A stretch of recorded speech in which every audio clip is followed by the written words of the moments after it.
సంసోను గొప్ప శక్తిమంతుడైన న్యాయాధిపతి. దేవునిచే ఎంపిక చేయబడిన వ్యక్తి. అతని బలం అతని జుట్టులో ఉంది. ఫిలిష్తీయులు అనేకసార్లు అతన్ని పట్టుకోవాలనుకున్నారు. కానీ అతని శక్తిని ఎదుర్కోలేకపోయారు. అందువల్ల సంసోను ప్రేమించిన దెలీలా అనే స్త్రీ దగ్గరికి వెళ్ళి అతన్ని మాయ చేసి అతని బలానికి కారణం ఏమిటో తెలుసుకో, దానికి ప్రతిగా నీకు వెండి ఇస్తాము అని చెప్పారు. అందుకు ఆమె అంగీకరించింది. ఆమె సంసోనును అడిగింది, చాలాసార్లు చెప్పలేదు.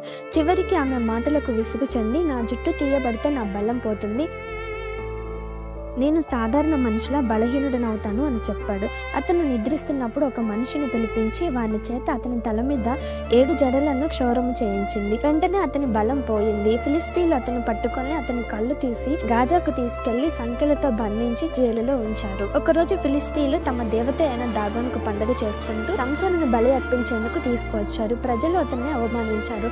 సంసోను యెహోవాను మొరపెట్టి, ఈ ఒక్కసారి నాకు బలాన్ని దయచేయి, ఫిలిష్తీయుల మీద ప్రతీకారం తీర్చుకుంటాను అని ప్రార్థించాడు. నా ప్రాణంతో ఫిలిష్తీయులు కూడా మరణించుదురు అని చెప్పి దేవాలయం మధ్య నిలిపిన 2 ప్రధాన స్తంభాలను 2 చేతులతో పట్టుకుని బలంగా వంగినప్పుడు ఆ గుడి ప్రజలందరి మీద పడి అందరూ చనిపోయారు. అతడు మరణించినప్పుడు చంపిన వారి లెక్క జీవిత కాలం ముందు అతడు చంపిన వారి లెక్క కంటే ఎక్కువ. సంసోను 20 సంవత్సరాలు న్యాయాధిపతిగా పనిచేశాడు. తన తప్పుల వలన బలహీనుడై శత్రువుల చేతిలో అవమానింపబడ్డాడు. కానీ చివరికి దేవుని వైపు తిరిగి ప్రార్థించినప్పుడు దేవుడు అతనికి మరోసారి బలాన్ని ఇచ్చి విజయం సాధించేలా చేశాడు.